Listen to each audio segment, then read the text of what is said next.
Assalamu alaikum students, move on to exercise 3.2 in which we are going to discuss direct variation. Direct variation simply says it is basically a relation between two quantities like x and y in which one quantity is increased or decreased. The other quantity will also increase or decreased in the same ratio. तो हमारे पास अब जो questions दिए गए हैं उसमें x और y उन्होंने कहा है y is directly proportion to x। अब यहाँ पे y की वैल्यू भी बता दी, x की वैल्यू भी बता दी। पहले ही स्टेप में जब हमारे पास x और y या जो भी दो वेरिएबल्स इन्वॉल्व हैं उसकी वैल्यू अगर गिवन है तो वहाँ से आपने उसकी कांस्टेंट की वैल्यू कैलकुलेट करनी होती है। अगर यहाँ हम स्टेटमेंट पढ़ें, क्वेश्चन की स्टेटमेंट में उन्होंने मेंशन किया हुआ है if y is directly proportional to x and y is equals to 36 when x is equals to 4 find the value of the constant of the variation. इस वेरिएशन के constant की क्या वैल्यू होगी वो हमने कैसे कैलकुलेट करनी है। जैसे हम लोगों ने हमेशा पढ़ा वेरिएशंस में डायरेक्ट वेरिएशन है अगर y is directly proportional to x तो जब भी हम साइन ऑफ प्रोपोर्शनैलिटी को रिमूव करते हैं हम इक्वल और k की वैल्यू लगाते हैं। What is k? k is any constant जो हम फिज़िक्स में अक्सर मैथमेटिकल फॉर्म में हम कहते हैं यहाँ पे कांस्टेंट है। कांस्टेंट की वैल्यू कई जगह हमने ग्रेविटेशनल कांस्टेंट को अज्यूम किया हुआ था, उसकी ये वैल्यू फिक्स है। जो भी वैल्यूज़ होती हैं वो हम कांस्टेंट को वहाँ पर फिक्स कर देते हैं। यहाँ से उन्होंने कहा अगर y और x की आपको वैल्यू पता है तो आपने बताना है कांस्टेंट की क्या वैल्यू होगी। तो y हमारे पास है 36 और x है हमारे पास 4। इनकी वैल्यूज़ लगाएंगे। 36 is equals to k, x की जगह पर 4, यहाँ k रह गया, 4 मल्टीप्लाई हो रहा है, दूसरी तरफ जाकर डिवाइड हो जाएगा। 4 9 ज़ 36, सो यहाँ से हमारे पास k की वैल्यू आ जाएगी 9। Same in the other question we are given with if y is directly proportion to x, y is equals to 15 when x is equals to 3। उन्होंने कहा y की वैल्यू 15 रखो, x की वैल्यू 3 रखो। It simply says कि आपको next क्या calculate करना है। वो आपको ये नहीं बताएंगे कांस्टेंट कैलकुलेट करो, जहाँ कहा वहाँ हमने किया और वो अंडरस्टूड था। ठीक है, जब हमें दोनों वैल्यूज़ पता है तो आपने सबसे पहली चीज़ कांस्टेंट बतानी है। कांस्टेंट की वैल्यू आ जाएगी। सेकेंड स्टेटमेंट में उन्होंने मेंशन कर दिया if y is equal find y, कि y की वैल्यू फाइंड करो when x is equals to 20। जब x हो 20 तो y की वैल्यू तब भी आएगी जब k और 20 x दोनों की वैल्यूज़ गिवन होंगी। अब यहाँ से हम करते हैं for y is equals to 15, x is equals to 3। जब दोनों वैल्यूज़ गिवन है तो ऑब्वियसली k की वैल्यू आएगी और वेरिएशन क्या है, y is directly proportion to x, it simply means y is equals to kx। y की जगह पर आ गया 15, k की जगह पर कोई वैल्यू नहीं है तो k और x की जगह पर आ गया 3। k की वैल्यू आ गई 15/3 that is equals to k is equals to 3 5 ज़ा 15। k की वैल्यू आ गई। अब सेकेंड कंडीशन क्या है, for y is equals to question mark means for calculating value of y x is equals to 20, then you will replace k with 5 using relation 1, using relation in equation 1। अब उसमें क्या था, y is equal to kx। उन्होंने कहा y की value find करनी है तो y यहीं रहेगा, k की जगह पर जो k की वैल्यू आ गई है वो, और x उन्होंने कहा था जब y फाइंड करना हो तो x आपने रखना है 20, तो यहाँ पर हमने x रखा 20, y की वैल्यू आ गई 100। हमेशा ये बात याद रखनी है जब भी डायरेक्ट या इनवर्स वेरिएशन होगी, दोनों इन्वॉल्व वेरिएबल्स की वैल्यू जब गिवन होंगी तो सबसे पहला स्टेप में उन्हीं दोनों वैल्यूज़ को यूज़ करके कांस्टेंट की वैल्यू फाइंड आउट करनी है।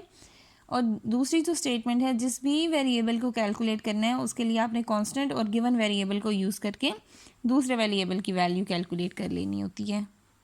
Now in question number 3 we are given with y is directly proportion to x and y is equals to 10 when x is equals to 4। Find the value of x when y is equals to 14। तो पहले हमारे पास है relation y is directly proportion to x, y is equals to kx।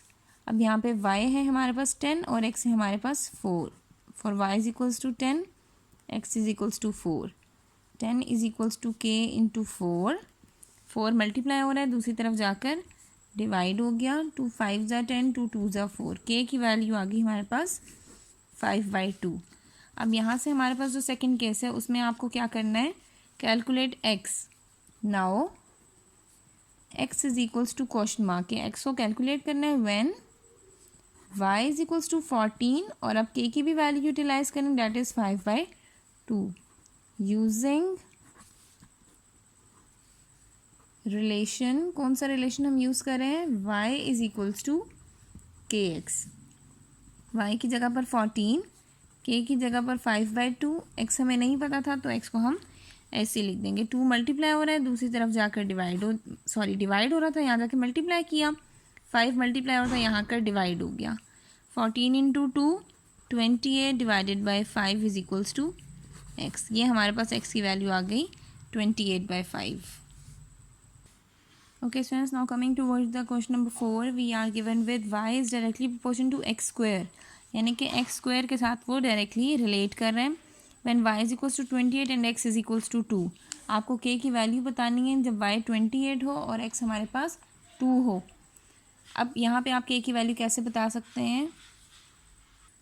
हमारे पास relation क्या given है? y is directly proportional to x square, y is equals to k x square। उन्होंने हमें क्या बताया हुआ था कि y को आपने रिप्लेस करना है, y इज इक्वल्स टू 28 और x is equals to 2। y is equals to 28, k x की जगह पर आपने लिखना है 2 और ये स्क्वायर भी था, 2 का स्क्वायर हो गया 4, यहाँ गया 28। k की वैल्यू फिर क्या आएगी? 28/4, 4 7 ज़ा 28, तो k की वैल्यू आ गई हमारे पास 7। आगे उन्होंने हमारे पास दो रिलेशंस बताए हैं। x को 7 अगर आप एक दफ़ा रखो तब y की क्या वैल्यू आएगी, और जब x को 10 रखोगे तो y की क्या वैल्यू होगी। For x is equals to 7, k is equals to 7, y is equals to question mark, यानी कि ये दो कंडीशंस पहले हो गई ना। k की वैल्यू तो यूज़ करनी है। Using y is equals to k x square, k की जगह पर 7, x की जगह पर 7, 7 का स्क्वायर 7 और 7 का स्क्वायर 49, 49 इंटू 7, ये आ जाएगा y इज इक्वल्स टू 343। और सेकंड है हमारे पास for x is equals to 10। अब x को आपने 10 भी रखना है, k 7 ही रहेगा और फिर y की क्या वैल्यू होगी। Using y is equals to k x square, y k की जगह पर 7, x की जगह पर 10 का स्क्वायर, 7 और 10 का स्क्वायर हो गया 100, 100 इंटू 7 700, यानी कि y की हमारे पास दोनों केसेस में डिफरेंट आ गई। For x is equals to 7 y would be 343, for x is equals to 10 y would be 700। Okay students, now in question number 5 we are given with y is directly proportion to x cube, यानी कि y और x cube का relation है। इसमें उन्होंने कहा y अगर 125 है, x 5 है, तो सबसे पहली चीज़ क्या आएगी? k की वैल्यू आपने कैलकुलेट करनी है। हम सबसे पहले मेंशन करते हैं y is directly proportion to x cube. अब y is equals to k x cube, हमने y की वैल्यू रखनी है 125, x की वैल्यू रखनी है हमने 5, y आ गया 125, k x की जगह आ गया 5 क्यूब, 125 और 5 क्यूब होगा, 5 5 ज़ा 25, 25 5 ज़ा 125, k इधर ही रहा 125 डिवाइडेड बाय 125, हमारे पास k की वैल्यू आ गई 1। सेकेंड केस में उन्होंने कहा कैलकुलेट x। नाउ x को आपने फाइंड आउट करना है when y is equals to 27 and k is equals to 1। तो हमारे पास रिलेशन क्या था? हमने क्या यूज़ करना है? y is equals to k x cube, y की जगह पर 27, k की जगह पर 1 और यहाँ आ जाएगा x cube. 27 is equals to x cube. अब 27 किसका क्यूब है? हम यहाँ लिख सकते हैं 3 3 ज़ा 9, 9 3 ज़ा 27, x cube is equals to 3 cube. तो हमारे पास क्यूब रूट लेने से यहाँ पे क्यूब रूट क्यों लिया? क्योंकि हमें सिर्फ x की वैल्यू चाहिए थी। 3 is equals to x, x की वैल्यू आ गई हमारे पास 3। This is your answer. Okay, students, the next question we are given with y plus 1 varies directly as 2x. Expression for y in terms of x. सबसे पहले आपने expression बनाना है y का इन टर्म्स ऑफ x। तो first में हम क्या लिखेंगे? उन्होंने बोला है y plus 1 varies directly as 2x, तो हमने इसको मैथमेटिकली लिख देना था। सेकेंड कंडीशन उन्होंने बोली है y is equals to 12, x is equals to 3। अब यहाँ पर आपने क्या करना है? For y is equals to 12 and x is equals to 3, तो पहली चीज़ हमारे पास क्या आ जाएगी के की वैल्यू आ जाएगी। अब इन वैल्यूज़ को इस रिलेशन में अगर हम पुट करें तो y + 1 is equals to k into 2x। Y की जगह पर 12 + 1 k, 2x की जगह पर आ गया 3, 13 इज इक्वल्स टू 6k और k की वैल्यू आ गई 13/6। ये हमने k की वैल्यू को फाइंड आउट कर लिया। उसके बाद नेक्स्ट कंडीशन ये है कैलकुलेट y कैलकुलेट करें, x को 8 रखें, k भी आ गया, डैट वुड बी 13/6। अब यहाँ पर हमारे पास रिलेशन क्या होगा, y + 1 is equals to k into 2x। y + 1 ऐसे ही, k की जगह पर 13/6, 2x की जगह पर 8। y + 1 इसको मैं ब्रैकेट में कर देती हूँ, 13/6, 2 8 ज़ा 16, 2 3 ज़ा 6, 2 8 ज़ा 16। y + 1 is equals to 13 into 8 divided by 3 minus 1। इसकी डिनोमिनेटर में कुछ नहीं है तो हम 1 ही लगा देते हैं। अब ये +1 है, इसको मैं यहाँ ले गई हूँ तो यहाँ से ये ख़त्म हो गया। 13 into 8 104 divided by 3 minus 1/1, LCM आ गया इसका 3, 104 माइनस 1 3 ज़ा 3, 1 ज़ा 3, तो ये 104 माइनस 3 101/3 इसका आंसर होगा। Okay students, now in question number 7 we are given with a is equals to 36, b is equals to 9। a और b की उन्होंने वैल्यूज़ बता दी। If b is directly proportion to square of a, condition ये है कि b square of a के directly proportion है, देन फाइंड b कैलकुलेट करें when a + 1 is equals to 50। तो सबसे पहले तो हमने रिलेशन बनाना होगा, b is directly proportion to square of a। ये रिलेशन बन गया। In terms of constant b is equals to k(a²), ये आ जाएगा हमारे पास। अब सेकेंडली हमारे पास b आ गया 9, k और a की जगह आपने लिखना था 36 का square. 9 is equals to k, 36 का स्क्वायर कैलकुलेट कर लेते हैं, ये आ जाएगा 1296। k की वैल्यू आ गई 9 डिवाइडेड बाई 1296। 3 3 ज़ा 9, 3 4 ज़ा 12, 3 3 ज़ा 9, 3 2 ज़ा 6। k आ गया हमारे पास 3/432। ये तो k की वैल्यू हमने कैलकुलेट करनी ही थी। अब साथ उन्होंने कहा b की वैल्यू आप कैलकुलेट करें when a + 1 is equals to 50। b is equals to k(a²).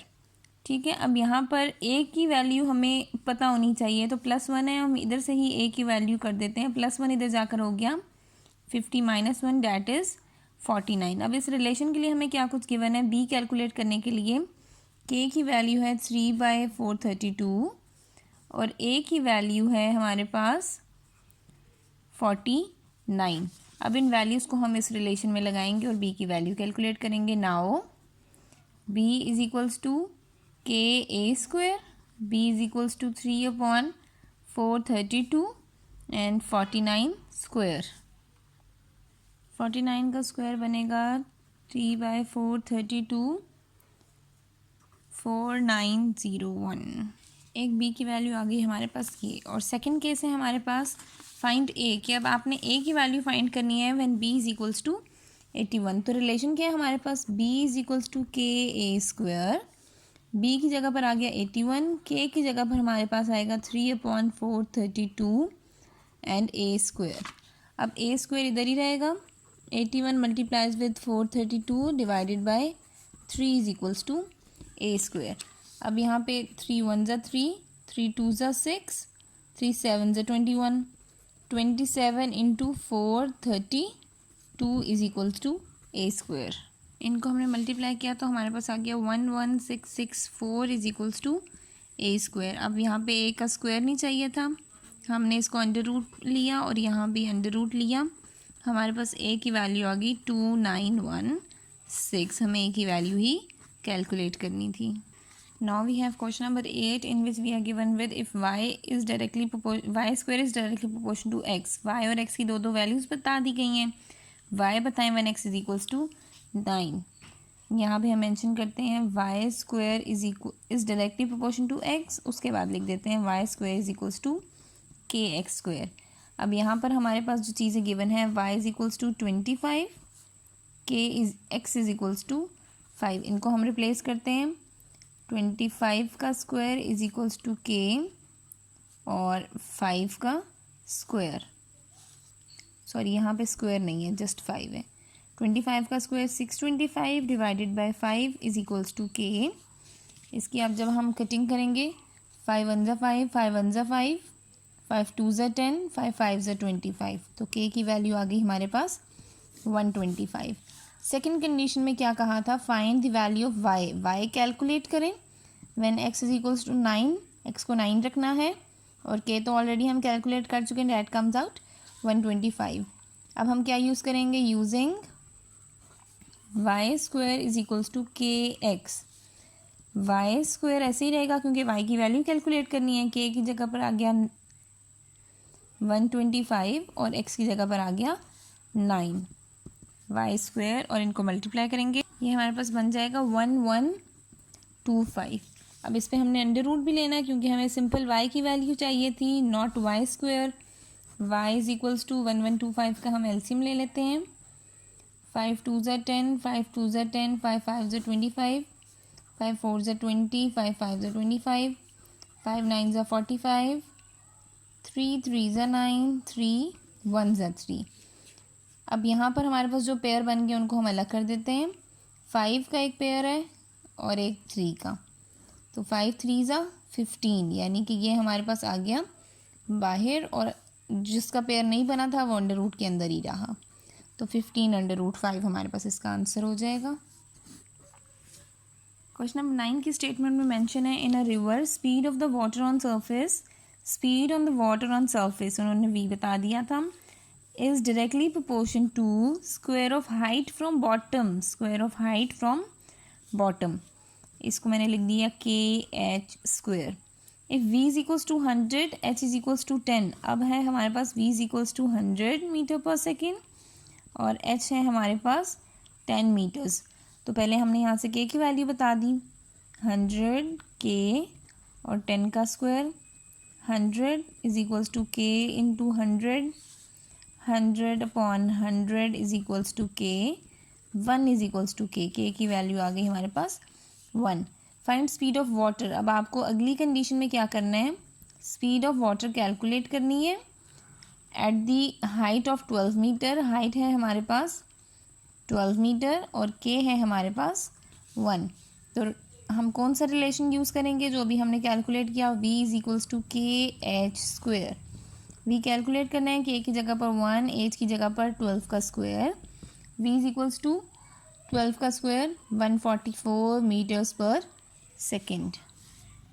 Now in the next question we are given with if 15 people produce 50 items daily, यानी कि 15 लोग 50 चीज़ें डेली बना रहे हैं, how many people are needed, कितने लोग ज़रूरत होंगे to produce 250 items at the same rate, यानी कि हमें कितने लोग ज़रूरत हैं जब हमारे पास आइटम्स ज़्यादा हो गए हैं और रेट हमारे पास वही हो। इसके लिए हमारे पास जो डाटा गिवन है मैं लिख देती हूँ, people required, people and items, ठीक है। अगर हम लिखते हैं 15 लोग 50 चीज़ें बना रहे हैं, तो 250 चीज़ें बनाने के लिए हमें कितने लोग रिक्वायर हैं। ये हमारे पास एक और तरीका भी है जो डायरेक्ट और इन्वर्स रिलेशन को शो करता है। वैसे बेसिकली तो ये एक्सरसाइज डायरेक्ट रिलेशन की है, बट यहाँ पर इस चीज़ को अंडरस्टूड करने के लिए भी, कंफ्यूज करने के लिए भी आपको बता सकते हैं। तो उसमें आपको पता होना चाहिए कि हमने डायरेक्ट और इन्वर्स को कैसे डिफ्रेंशिएट करने हैं।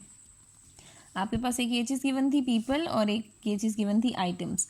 15 लोग 50 चीज़ें बना रहे हैं, how many people are needed, कितने लोग ज़रूरत हैं to produce 250 items daily at the same rate, उसी रेट पे 250 आइटम्स अगर बनाने हो तो कितने लोग रिक्वायर होंगे। आइटम्स ज़्यादा हो गए, ऑब्वियसली हमें बंदे क्या करने पड़ेंगे, ज़्यादा। आइटम्स क्या हो रहे हैं, इंक्रीज़ हो रहे हैं, ठीक है, और बंदे भी क्या होने चाहिए, इंक्रीज। तो जहाँ पे भी एक्स जो फाइंड आउट करने वाली चीज़ है ना, उसका एरो हमेशा आप इस तरह से लगाओगे, ठीक है, हमेशा आपने इस रुख पे लगाना है। अब यहाँ पर जब आपने देखा कि यहाँ पे चीज़ें बढ़ रही हैं तो बंदे भी क्या होंगे, बढ़ेंगे। दोनों का सेम रिलेशन आ रहा है, यहाँ पे बढ़ रहे हैं तो यहाँ भी बढ़ेंगे। तो इसका एरो जैसे लगा हुआ है, इसका एरो भी आप ऐसे ही लगाओगे अगर दोनों में सेम कंसेप्ट होगा। अगर ये होता कि हमारे पास आइटम्स कम हो रहे होते बंदे ज़्यादा हो रहे होते या अपोजिट चीज़ आ रही होती ना, तब हम इसका एरो चेंज कर देते। अब इसको लिखने का क्या तरीका है, जहाँ पे एरो की टेल है एक्स वाली साइड से, टेल के सामने जो चीज़ है वो अबव न्यूमरेटर बनेगा, हेड वाली डिनोमिनेटर। इस साइड पे भी टेल वाली न्यूमरेटर, हेड वाली डिनोमिनेटर। ये 0 0 कैंसिल, 5 1 ज़ा 5, 5 5 ज़ा 25, x/15 is equals to 5, x is equals to 5 into 15। इनको मल्टीप्लाई कर लेंगे, ये हमारे पास आ जाएगा 75। सो हम क्या स्टेटमेंट मेंशन करेंगे, सो 75 people are needed to produce 250 items daily on same rate. Okay, same another question we have, price of 5 dozen egg is 450. 5 दर्जन अंडे 450 रुपये के हैं। What is the price of 50 eggs, 50 eggs की क्या प्राइस होगी। Okay, अब इसमें हमें क्या उन्होंने बताया हुआ है, 5 डजन एग्स ₹450, यानी कि हमें एग्स पता है और उनकी प्राइस पता है। 5 दर्जन अंडे यानी कि 5 और 1 दर्जन में होते हैं 12, तो हमारे पास 60 अंडे अगर हैं तो वो मिल रहे हैं 450 रुपये के। What is the price, price कितनी होगी ऑफ 50 एग्स, 50 एग जब होंगे। अब यहाँ पे मैंने आपको बोला था, इसको आपने चेक कर लेना पहले। 60 एग्स 450 रुपीज़ के आ रहे हैं, अंडे कम हो गए हैं तो प्राइस भी क्या होनी चाहिए, कम। हम ये तो नहीं करेंगे ज़्यादा पैसे देंगे। यहाँ बेशक उन्होंने डजन्स के साथ किया हुआ है तो मैंने उनको एग्स में चेंज कर दिया, ठीक है। यहाँ पे उन्होंने ये नहीं मुझसे पूछा कि कितने डज़न एग्स कितने डज़न एग की प्राइस क्या होगी। 50 डज़न अगर कहा होता तो वो मैं उसके अकॉर्डिंग मेंशन करती, बट यहाँ पे उन्होंने सिर्फ 50 एग्स मेंशन किए हैं, तो मैं डज़न को भी एग्स में चेंज करूँगी। सो इस हिसाब से 60 अंडे 450 रुपये के हैं, तो 50 अंडे कितने पैसों के होंगे, यानी कि अंडे कम हो रहे हैं, 60 से 50 हो गए, तो कीमत भी क्या होनी चाहिए, कम। दोनों में चीज़ें क्या हो रही हैं, कम। तो इसका एरो आपने ऐसे लगाना था। तो सेम आपने जिस तरह इसका एरो लगाया है, दूसरे का एरो भी आपने उसी तरह से लगाना है, ठीक है। अब यहाँ पर टेल वाली साइड आपने कहाँ रखनी है, न्यूमरेटर पे, हेड वाली डिनोमिनेटर पे। सेम टेल वाली न्यूमरेटर पे, हेड वाली डिनोमिनेटर पे। अब यहाँ से हम x की वैल्यू फाइंड आउट कर लेते हैं। 450 डिवाइड हो रहा है, इधर जाके मल्टीप्लाई करवाया, 450 इंटू 50/60, 0 0 कैंसिल हो गया। अब यहाँ पर हमारे पास आ जाएगी x की वैल्यू 3 2 ज़ा 6, और ये कटिंग की तो 150, 2 1 ज़ा 2, 2 7 ज़ा 14, 1 कैरी 2 5 ज़ा 10, हमारे पास आ गया 75 इंटू 5। इसको जब हम मल्टीप्लाई करवाएंगे तो हमारे पास आ जाएगा 375। तो आप क्या लिखोगे, price of 50 eggs will be 375 rupees, यानी कि हमारे पास अंडों की कीमत, अंडे कम हो रहे थे तो कीमत भी कम होगी, 450 के बजाय आपने 375 रुपीज़ पे करने होंगे फिर। Okay, now we have the last question of this exercise. We are given with y is directly proportional to x square. Then complete the following table. y और x square directly proportion है, हमारे पास relation है y is directly proportional to x square means y is equals to kx square. अब इस table को complete करना है, यानी कि जहाँ पे ये बॉक्सेस खाली हैं आपने इनको भी फिल करना है। पहले बॉक्स में हमारे पास दोनों वैल्यूज़ हैं, x की भी और y की भी, तो हम इन्हीं वैल्यूज़ को यूज़ करके पहले k की वैल्यू कैलकुलेट कर लेंगे ताकि अगले टेबल को हम कंप्लीट कर लें। y को 12 रखना है, k और x को आपने रखना है 2 का square, k into 4, 12 divided by 4 is equals to k, 4 3 ज़ा 12, यानी कि k की वैल्यू आ गई हमारे पास 3। अब आपने इसी k की वैल्यू को हर बॉक्स को कंप्लीट करने के लिए यूज़ करना है। कैसे कंप्लीट करने के लिए हम यूज़ करेंगे, अब y यहाँ पे कैलकुलेट करना है, पहला रिलेशन में बना रही हूँ, y को हमने फाइंड आउट करना है, k को 3 रखेंगे और x को क्या रखेंगे, 4 रखेंगे। कैलकुलेट कर लेते हैं, y इज इक्वल्स टू के एक्स स्क्वायर था, k की जगह पर 3x स्क्वायर यानी कि 4 का स्क्वायर, 3 इंटू 4 का स्क्वायर 16, 16 3 ज़ा 48, तो यहाँ पे आपने क्या लिख दिया, y की वैल्यू आ गई 48। अब इसी तरह हम सेकंड पर चले जाते हैं। आपको यहाँ पे भी y कैलकुलेट करना है। When x is equals to 5, x की वैल्यू क्या गिवन है 5 और k की वैल्यू वही यूज़ करेंगे, that is 3। y is equals to के x square, y is equals to k की जगह पर आ गया 3, एक्स स्क्वेयर मीन्स 5 का square, 3 into 25, y is equals to 75। तो y का सेकंड कॉलम में आप सेकंड बॉक्स में मेंशन करोगे 75।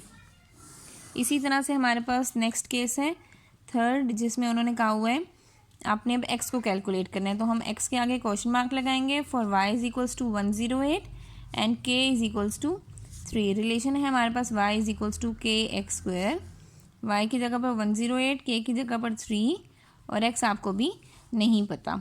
3 मल्टीप्लाई हो रहा है, दूसरी तरफ जाकर हो जाएगा divide, is equals to x square. 3 1 ज़ा 3, 3 3 ज़ा 9, 1 कैरी 3 6 ज़ा 18, 36 is equals to x square. Under root ले लेंगे, x की वैल्यू आ जाएगी हमारे पास 6। ठीक है, अब यहाँ पर हमारे पास जब वैल्यूज़ आ गई हैं थर्ड वाली भी, यहाँ पे आपने 6 लिख दिया। ठीक है, अब इसी तरह से फोर्थ में है x को आपको कैलकुलेट करना है। For y is equals to 300 and k is equals to 3, तो रिलेशन वही रहेगा के एक्स स्क्वेयर, y की जगह 300, k की जगह पर 3, x का square, 300 upon 3 is equals to x square, और ये बन गया 100 is equals to x square. Under root ले लेंगे, स्क्वायर अंडर रूट से कैंसिल, x की वैल्यू आ गई 10। अब इसके बाद फिफ्थ है हमारे पास, जिसमें उन्होंने कहा हुआ है x आपके पास है 3, y भी आपके पास है 3, तो आपके पास k है आपके पास 3, y आपको कैलकुलेट करने हैं। रिलेशन है हमारे पास y इज इक्वल्स टू के x square, y is equals to k की जगह पर 3, एक्स स्क्वेयर मीन्स 3 का square, y is equals to 3 into 3 का स्क्वेयर 9, 9 3 ज़ा 18, यहाँ आ जाएगी आपके पास फिर वैल्यू 18। ये लास्ट कॉलम रह गया जिसमें x की वैल्यू 0 होगी, तो जब x की वैल्यू 0 है ऑटोमेटिकली y भी क्या हो जाएगा 0, यानी कि सबके साथ मल्टीप्लाई होकर आंसर तो 0 ही रहेगा। So here we are done with exercise 3.2। I hope आप सबको ये एक्सरसाइज समझ आई होगी। Thank you.